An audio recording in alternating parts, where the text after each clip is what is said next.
नमस्कार दोस्तों, ACC preparation के यूट्यूब चैनल से का स्वागत है। और दोस्तों हम लोग सीटेट मैथमेटिक्स के विषय में पढ़ रहे थे। आपकी दो क्लासेस पैरेलल चल रही हैं, ईवीएस और मैथमेटिक्स की। अब ये मैथ की दूसरी क्लास है, इसको हम समझते हैं। देखिए, सीटेट मैथमेटिक्स में मैंने आपको पेडोलॉजी यानी शिक्षा शास्त्र प्रारंभ किया है।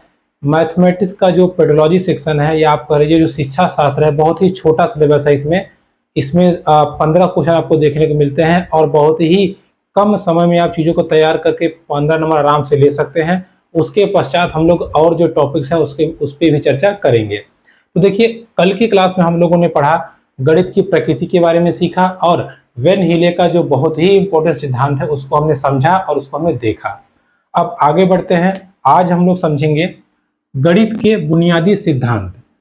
देखिए, अब ये क्या है कि कभी कभी यहाँ से एक दो क्वेश्चन बन जाता है, तो इसको जरा हम समझ लेते हैं कि गणित के बुनियादी सिद्धांत हैं क्या और इनसे हमें कैसे समझना है, या अथवा इसमें से अगर क्वेश्चन आता है तो कैसे हम क्वेश्चन को बनाएंगे, जरा हम उसको समझते हैं। देखिए, गणित के बुनियादी सिद्धांत की बात करें तो ऐसी धारणाएं या कह लीजिए कि ऐसे कथन जिनकी हेल्प से या जिनकी मदद से हम गणित के प्रमेय को करते हैं, गणित के सवाल को लगाते हैं, या गणित के जितने भी तथ्य हैं उनको समझते हैं या समझने में सहायता मिलती है, उन सबको हम क्या कहते हैं? बुनियादी सिद्धांत या बुनियादी बातें।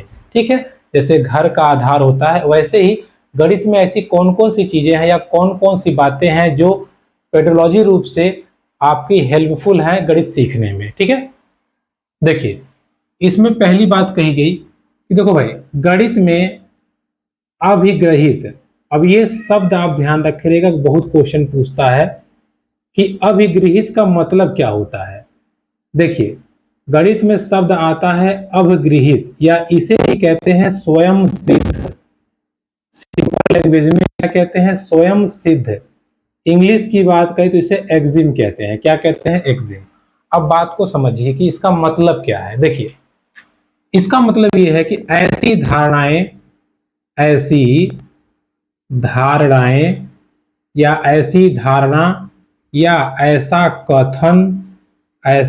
कथन या ऐसी बातें जिनको प्रमाणित करने के लिए किसी भी प्रमाण की आवश्यकता नहीं होती। अर्थात गणित में ऐसे कथन, ऐसे वक्तव्य, गणित में ऐसी धारणाएं जिनको प्रूव करने के लिए या जिनकी सत्यता की जांच करने के लिए किसी भी प्रमाण की आवश्यकता नहीं पड़ती, उसे हम क्या कहते हैं? अभिगृहित या स्वयं सिद्ध। ऐसी धारणा जिसको या जिसके सिद्धि हेतु या जिसे सिद्ध करने हेतु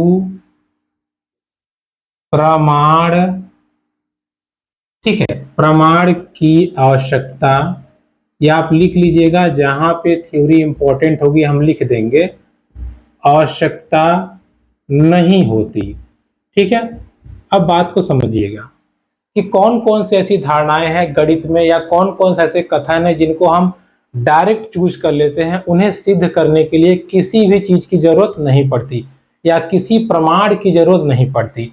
फॉर एग्जाम्पल, ध्यान से समझिएगा, एग्जाम्पल से हम चीजों को समझाएंगे। पहला एग्जाम्पल, मान लीजिए हमने कहा कि एक बॉक्स में 5 फल हैं।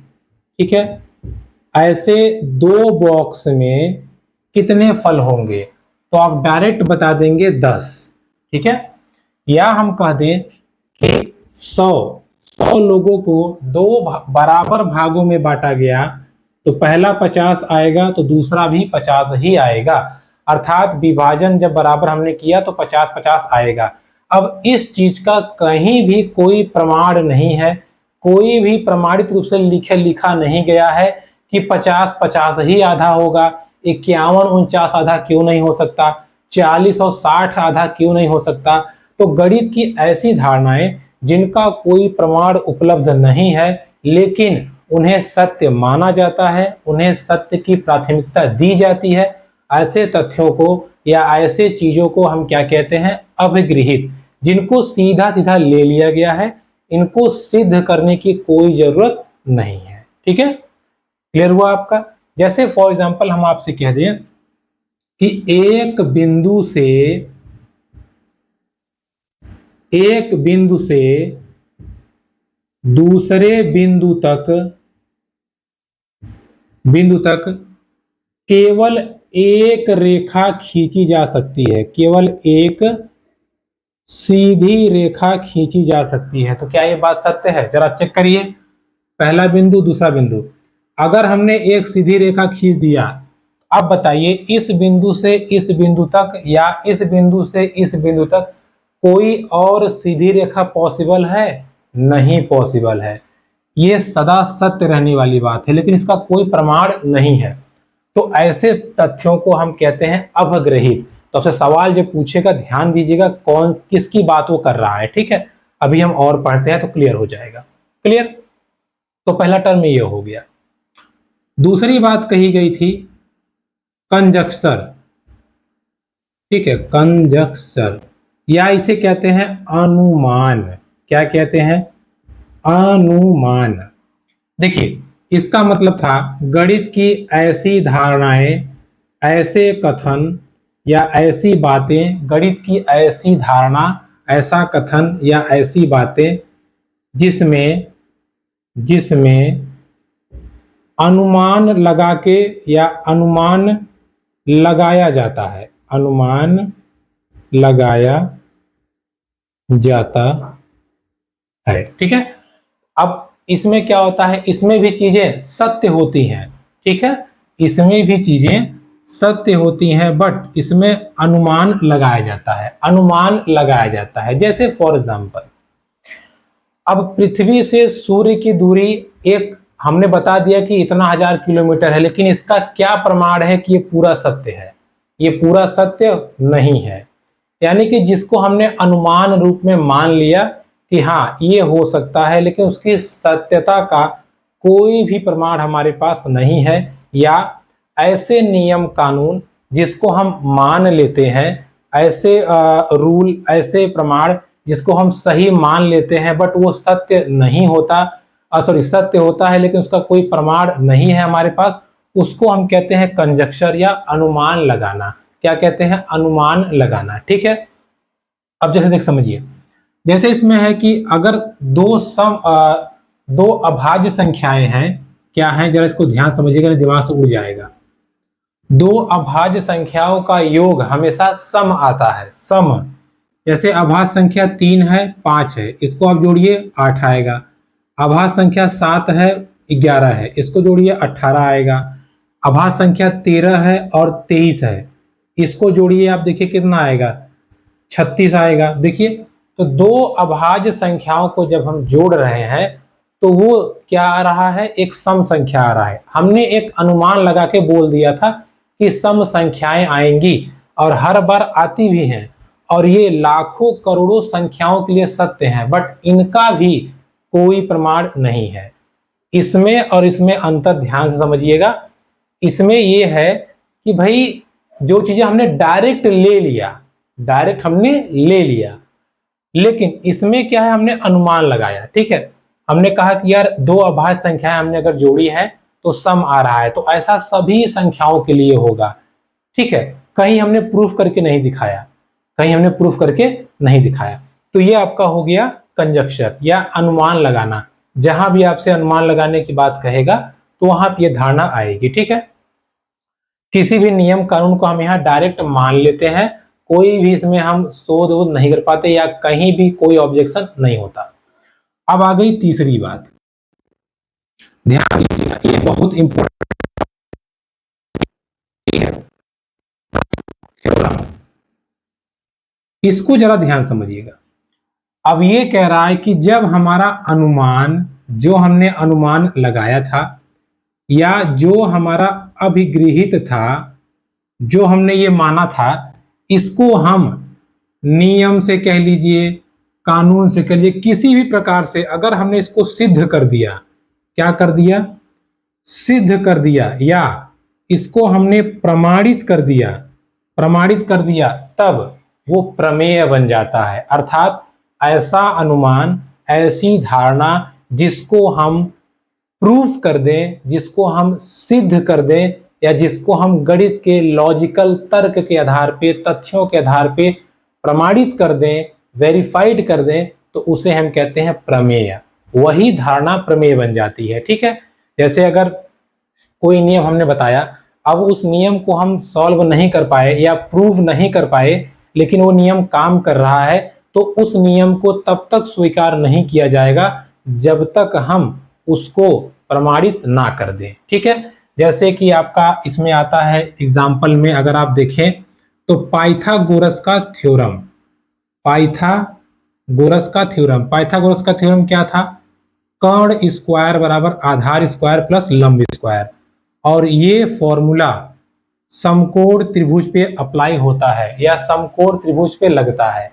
अब ध्यान समझिएगा, इसकी उपयोगिता ये है, अगर एक बार थ्योरम बन गया तो वो थ्योरम को सार्वभौमिक सदा सत्य मान लिया जाता है, और उस थ्योरम का प्रयोग हमेशा हम आगे आने वाले तथ्यों में करते हैं, बगैर किसी हिचकिचाहट के, बगैर किसी कंफ्यूजन के। ठीक है, अगर एक बार प्रमाणित हो गया कि ये सत्य है, तो उसको आगे कहीं भी यूज किया जाएगा, सीधा लिख दिया जाएगा कि पाइथागोरस की थ्योरी के अनुसार। ठीक है, बाकी और कुछ नहीं उसमें लिखा जाएगा, सब समझ जाएंगे कि अच्छा ये बात है, यहां से लिया गया है। ठीक है, तो तीनों टर्म क्लियर हुआ। एक बार ध्यान समझ लीजिए, देखिए गणित के बुनियादी सिद्धांत हम पढ़ रहे थे, इसमें तीन बुनियादी सिद्धांत है। पहला, अभिगृहित या स्वयं सिद्ध, ऐसी धारणाएं, ऐसे कथन जिनको सिद्ध करने की कोई प्रमाण की आवश्यकता नहीं होती, उन्हें सीधा सीधा सत्य मान लिया जाता है। जैसे 2 और 2 4 ही होता है, 10 10 20 होता है, 50 अगर संख्या है उसको 10 लोगों में बांटेंगे तो 5 5 आएगा, ये फिक्स है। कहां से लिया गया, कैसे आया नहीं पता, बट सब कुछ सत्य है, इनका कोई प्रमाण नहीं है। दूसरी बात आती है अनुमान। गणित की ऐसी धारणाएं जिसको हम अनुमान लगा के बताते हैं या जिसको हम मान लेते हैं सत्य, उनको हम कहते हैं क्या? कंजक्चर, या आप कह लीजिए अनुमान। जैसे कि 2 अभाज्य संख्याओं का योग सम संख्या ही आएगी, ऐसा हमने अनुमान लगा के बताया, और ये कई संख्याओं के लिए सत्य होता है। तीसरी बात है प्रमेय। जब कोई अभिगृहित या कंजक्चर या अनुमान हमारा प्रमाणित हो जाए, वो प्रूफ हो जाए, तो उसे हम कहते हैं प्रमेय, या वो थ्योरम बन गया। जैसे आपका हो गया पाइथागोरस प्रमेय। क्लियर हुआ? ये हुआ गणित के बुनियादी सिद्धांत की थ्योरी। चलिए आगे बढ़ते हैं। देखिए, ये गणित का जो आपको सेक्शन है, इसमें मतलब कहने का अर्थ मेरा ये है कि गणित का जो ये सेक्शन है, जिसमें हमें पढ़ना क्या है, गणित का जो पेडोलॉजी शिक्षा शास्त्र पढ़ना है, बहुत ही कम है इसका सिलेबस। और इसके बाद जब हम लोग जैसे भिन्न हो गया, प्रतिशत हो गया, जब वो पढ़ेंगे तो भी सिंपल है। तो अगर आप थोड़ा बहुत ध्यान देंगे तो आराम से 25 नंबर पा जाएंगे, इतना आपके पास आराम से टैलेंट है। ठीक है, चलिए आगे बढ़ते हैं। देखिए, अगला हमारा जो थ्योरी है बहुत ही इंपॉर्टेंट है, पामेला ली बैक थ्योरी।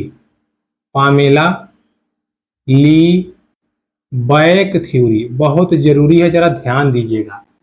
इसका नाम है पामेला ली बैक सिद्धांत। अब ये क्या है, जरा इसको हम समझते हैं। सब थोड़ा बहुत आप जान लीजिए।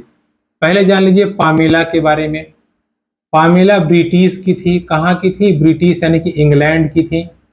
और ये एक अध्यापिका थी, मतलब ये महिला थी। ठीक है, क्या थी? महिला थी। ये एक अध्यापिका है। इन्होंने कहा या इन्होंने बताया कि बच्चों को गणित, बच्चों का जो गणित है, जो बच्चों के गणित के कठिन नियम कानून है, उनको हम कैसे खेल खेल में या व्यवहारिक रूप से सिखा सकते हैं, उसको ही डिफाइन करने के लिए इन्होंने अपनी थ्योरी दी। किस लिए दिया? ध्यान रखे रहिएगा, गणित के जो भी कठिन टर्म है उनको खेल खेल में कह लीजिए या व्यवहारिक रूप से हम कैसे सिखा सकते हैं, कैसे बच्चों को समझा सकते हैं, उसी को डिफाइन करने के लिए इन्होंने अपनी थ्योरी दे दी, जिसका नाम रखा गया पामेला ली बैक थ्योरी। कहाँ की थी ये? इंग्लैंड की थी। इन्होंने अपनी पुस्तक लिखी, जिस पुस्तक का नाम था हाउ चिल्ड्रेन लर्न मैथमेटिक्स। ठीक है, हाउ चिल्ड्रन लर्न्स मैथमेटिक्स, यानी कि छोटे बच्चे गणित कैसे पढ़ते हैं या बच्चे गणित कैसे पढ़ते हैं। क्लियर हुआ। अब इन्होंने बताया कि देखो, प्रत्येक बच्चे को गणित सिखाने के लिए हम एक फिक्स पैटर्न को फॉलो करते हैं या एक क्रम को फॉलो करते हैं, उसी क्रम को आप पढ़ लीजिए, इनकी थ्योरी कंप्लीट हो जाएगी। इन्होंने बताया देखो, सबसे पहले बच्चे को गणित सिखाने के लिए एक्सपीरियंस कराना बहुत जरूरी है। क्या कराना जरूरी है? एक्सपीरियंस, यानी कि अनुभव, यानी कि अनुभव। अब जरा गौर कीजिएगा, इन्होंने कहा कि सबसे पहले बच्चों को ठोस वस्तुओं के माध्यम से सिखाया जाना चाहिए। जैसे बच्चों को कभी ना कहिए चलो गिनती बताओ, गिनती गिनो, जोड़ो घटाओ, कुछ नहीं। बच्चों को आप दे दीजिए कंकड़, पत्थर, कंचे की गोलियां, सेब, तीलियां, और कह दीजिए चलो बच्चा गिनो, तो बच्चा अपना उसी में खैचतानी करेगा, कोई 2 लिया, कोई 4 लिया, कोई 5 लिया। तो कहने का तात्पर्य यह है, सबसे पहले बच्चे को ठोस वस्तुओं के माध्यम से, या कह लीजिए कि जो मूर्त वस्तुएं हैं, ठोस वस्तुएं हैं, उनके माध्यम से बच्चों को एक्सपीरियंस करना चाहिए या उनको अनुभव देना चाहिए। किसका? गणना के लिए उनको अनुभव देना चाहिए। तो ठोस वस्तुओं के माध्यम से सबसे पहले हम उनको सिखाने का प्रयास करें। ठीक है, ये ध्यान रखे रहिएगा, ठोस वस्तुओं के, जिससे बच्चा अनुभव प्राप्त करे। ठीक है, एक्सपीरियंस करे। क्लियर हुई बात? अच्छा, फिर उन्होंने कहा देखो भाई, दूसरा उन्होंने कही लैंग्वेज। क्या कहा इन्होंने? लैंग्वेज, यानी कि भाषा। अब बात को समझिएगा, इन्होंने कहा जब बच्चा एक्सपीरियंस कर जाए, ठोस वस्तुओं के बारे में जान जाए, सीख जाए, कौन छोटा कौन बड़ा ये समझ जाए, तब उससे आप भाषा का इस्तेमाल करिए, बातचीत इस्तेमाल कीजिए। और बहुत जरूरी ये है कि बच्चे की भाषा क्या हो? मातृभाषा हो। ध्यान दीजिएगा, अभी हम यहाँ क्या कह रहे थे? लो बेटा खेलो, गिनो। अब यहाँ पे आप इस्तेमाल करेंगे कौन कौन सी भाषाएं, जैसे कम, ज्यादा, बराबर, और मान लीजिए कि तुलना। ठीक है, अब इन शब्दों का इस्तेमाल करके बच्चों में आप लैंग्वेज के माध्यम से गणित सिखाने का प्रयास करेंगे। फॉर एग्जाम्पल, आपने कहा रमेश तुम्हारे पास बेटा कितने कंचे हैं? वो कह दीजिए मान लीजिए 5 है। सुरेश तुम्हारे पास मैडम 8 है या सर 8 है। अच्छा बेटा चलो बताओ किसका ज्यादा है बेटा, किसका ज्यादा है बताओ तो। तब वो देख के बताएगा सर इसका ज्यादा है, इसका कम है। अच्छा अच्छा ठीक है, अभी मत पूछिए कितना ज्यादा कितना कम। अच्छा ठीक है, ओके ओके, तुम्हारा ज्यादा, ठीक है ठीक है। अब चलो बताओ कौन, अगर ये दोनों को मिला दें या दोनों को कर दें तो कितना हो जाएगा, या आप कहिए कुल कितने हो जाएंगे। तो कहने का मतलब ये है कि कुछ विशेष शब्दों का प्रयोग करके अपनी सरल लैंग्वेज में, सरल भाषा की मदद से बच्चों को गणित सिखाने का प्रयास करें।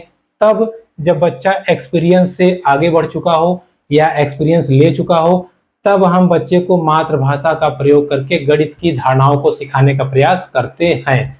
जैसे कि कम ज्यादा, हल्का भारी, या कह लीजिए कि बहुत कम। ठीक है, समूह में, अकेले, इन सब शब्दों का प्रयोग करके, कुल कितने, इन सब शब्दों का प्रयोग करके हम गणित सिखाने का प्रयास करते हैं छोटे बच्चे को, तो बेहतर तरीके से वो सीखेगा। ठीक है, तीसरी बात, तीसरी बात इन्होंने कही पिक्चर। किसकी बात कही इन्होंने? पिक्चर या चित्र की बात कही। देखिए, जब बच्चा भाषा के माध्यम से भी सीख जाए, एक्सपीरियंस हो जाए बच्चे को, अब बच्चे को कंकड़, पत्थर, सेब ये सब हाथ में न दे करके आप बोर्ड पे चित्र में भी बना करके या चार्ट पेपर में चित्रों के माध्यम से भी बच्चों को सिखा सकते हैं। जैसे चलो बेटा बताओ किस चित्र में ज्यादा सेब बने हुए हैं, किस चित्र में कम बने हुए हैं। तो अब बच्चा सेब को समझ चुका है, उसके दिमाग में है कि सेब क्या था, और सर पूछ रहे हैं कौन ज्यादा कौन कम है, तो देख के वो बताएगा कि कौन कम है कौन ज्यादा है। तो पिक्चर से आप ये भी पकड़ लीजिए, पिक्चर हम देखते हैं तो बच्चा अब चीजों को देख करके अपनी कैलकुलेशन करके अपने हिसाब से सोच के बताता है। तो यह वो लेवल है, या इसी लेवल पर बच्चा गणित के अमूर्त चिंतन में घुस जाता है, या कह लीजिए यह गणित की मूर्त और अमूर्त चिंतन के बीच की कड़ी है, सेतु है। जब पिक्चर की बात आप करने लगेंगे तो बच्चा अब अमूर्त चिंतन की तरफ जाने लगेगा। जैसे चित्र में दिखाकर पूछ लीजिए, चलो बेटा बताओ कितनी चिड़िया हैं, कितने पत्ते हैं, कितने ये हैं, तो अब देख के वो गिनना प्रारंभ कर देगा। ठीक है, सबसे पहले आपने क्या किया, ठोस वस्तुओं के माध्यम से सिखाया, एक्सपीरियंस दिया, फिर मातृभाषा में बताया, लैंग्वेज, फिर अब आप चित्रों के माध्यम से बच्चों को सिखा रहे हैं, उन्हें चिंतन करने के लिए प्रोत्साहित कर रहे हैं। तो अब बच्चा पिक्चर के माध्यम से सीख रहा है, तो ये हो गया आपका पिक्चर। ठीक है, आखिरी था इनका सिंबल। आखिरी क्या था, सिंबल या प्रतीक। क्या था, प्रतीक। जब इन सबको बच्चा सीख जाए, अब आप बताएंगे बेटा चलो रमेश के पास 4 सेब थे, सुरेश के पास 3 सेब थे, बताओ बेटा कितना हुआ, बता देगा 7। तब का बेटा अच्छा ये कैसे हुआ, तो कहेगा सर हमने जोड़ा। ठीक है, ठीक है बेटा, अब देखो ये जो निशान है ये जोड़ का निशान है। किसका है, जोड़ का। ओके, ये घटाना का, ये भाग का, ये गुणा का, ये बट्टे का निशान है। अब यानी कि इस स्टेज पे बच्चे को हम सिंबल की जानकारी देने लगेंगे।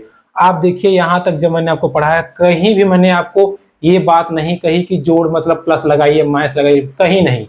लास्ट स्टेज में आप बच्चे को प्रतीक देना सिखाएंगे या बच्चे को बताना प्रारंभ करेंगे कि जोड़ का निशान ऐसे बनता है, गुणा कैसे बनता है, भाग कैसे बनता है, एंड डॉट डॉट डॉट। ठीक है, तो अब आप देखिए इन चारों थ्योरी को मिलाइए, ध्यान से समझिएगा। एक बार फिर हम रिवीजन करा देते हैं। पामेला ली बैक ने जो ब्रिटिश की महिला अध्यापिका थी, गणितज्ञ थी, उन्होंने पुस्तक लिखी थी हाउ चिल्ड्रन लर्न्स मैथमेटिक्स। उन्होंने छोटे बच्चों को खेल के माध्यम से, व्यवहारिक माध्यम से गणित सिखाने के लिए कुछ क्रमबद्ध नियम बताए, जिसको हमने समझा। अब एक बार फिर दोहरा लेते हैं। देखिए पहला उन्होंने बताया कि बच्चों को ठोस वस्तुओं के माध्यम से पहले आप उन्हें एक्सपीरियंस दीजिए ताकि बच्चा अच्छे से सीख जाए, यानी कि एक्सपीरियंस। यहाँ पे बच्चों को ठोस वस्तु दे दीजिए, उसमें वो बिजी हो जाए, अपना वो गिनेंगे, आपको बताएंगे। फिर मातृभाषा यानी कि लैंग्वेज, मातृभाषा का प्रयोग कीजिए, घर की भाषा का प्रयोग कीजिए। उनसे कहिए बेटा तुम्हारे पास कितना ज्यादा है, कितना कम है, कितना ले लोगे, कितना हो जाएगा, कुल कितना हुआ, ये सब शब्दावली का प्रयोग करके गणित के तथ्यों को समझाइए। फिर अगला आता है पिक्चर। पिक्चर में आप बच्चों को चित्रों के माध्यम से, अब जो ठोस वस्तुएं थी उनको हटा करके चित्रों के माध्यम से, प्रोजेक्ट के माध्यम से उनको सोचने पे मजबूर कीजिए या सोचने पे उनको प्रेरित कीजिए, जिससे बच्चा अमूर्त चिंतन की तरफ आगे बढ़े और चीजों को सीखे। आखिरी आपका है सिंबल। यहाँ पे आप बच्चे को अब जोड़ का सिंबल क्या है, गणित का माइनस का सिंबल क्या है, गुणे का सिंबल क्या है, इन सब चीजों को आप सिखाते चले जाएंगे। ध्यान रखे रहेगा यहाँ, यहाँ और यहाँ कहीं भी आपको ये नहीं बताना है कि प्लस का सिंबल ये होता है, माइनस का ये होता है। ये आपका बिल्कुल लास्ट में होगा, जब बच्चा इन तीनों धारणाओं को, तीनों चीजों को समझ जाएगा। आखिरी में हम बच्चे को सिंबल सिखाएंगे, बेटा जोड़ ये होता है, घटाना ये होता है। निश्चित रूप से अगर आप इस पैटर्न को फॉलो करेंगे तो बच्चा बहुत बेहतरीन तरीके से सीखेगा। आज का हमारी जो पुस्तकें चल रही है, जो कार्य पुस्तिका है कक्षा 1, 2, 3, 4, 5 में, बिल्कुल इसी पैटर्न को फॉलो किया है। अगर आप देखेंगे तो बिल्कुल सेम टू सेम यही पैटर्न फॉलो करता है। ठीक है, तो दोस्तों ये हमने क्या पढ़ा, पामेला ली बैक का सिद्धांत। अब जरा ध्यान दीजिएगा, इसी थ्योरी को इन्होंने कहा भैया पहला अक्षर ले लो, पहला अक्षर ले लो, पहला अक्षर ले लो, पहला अक्षर ले लो, केवल पहला अक्षर। तो आ गया थ्योरी ELPS, बहुत इंपॉर्टेंट थ्योरी है, experience learning picture and symbol. ठीक है, ELPS थ्योरी, तो इनका पूरा नाम था पामेला ली बैक की ELPS theory. Experience, language, learning मत कर दीजिएगा, एक्सपीरियंस, लैंग्वेज, पिक्चर, सिंबल। ठीक है, इन चारों क्रमबद्ध इनको चारों को करके आप पढ़ेंगे तो निश्चित रूप से बच्चा अच्छे से अच्छा प्रोग्रेस करेगा या उसको गणित निश्चित रूप से आएगी। ठीक है दोस्तों, ये रही आज की हमारी क्लास, जिसमें हम लोगों ने 2 महत्वपूर्ण सिद्धांतों को पढ़ा। बहुत ही आराम से पढ़ेंगे, टेंशन न लीजिए, एक एक चीज को क्लियर करते हुए चलेंगे और सिलेबस खत्म कराएंगे, जिम्मेदारी मेरी है। आप चैनल साथ बने रहिएगा, पूरा आपको अभ्यास कराएंगे, टेस्ट कराएंगे और अगली क्लास हम लोग लाएंगे आप ईवीएस का। ईवीएस और मैथमेटिक्स दोनों पैरेलल चलेगा, तो अपना आप नोट्स बना के रखे रहिएगा। नहीं भी नोट्स रहेगा तो लास्ट में आप कमेंट में बोल दीजिएगा मेरे पास नोट्स रहेगा, हम आपको दे देंगे। तो चलिए मिलेंगे आपसे अगली वीडियो, तब तक के लिए नमस्कार।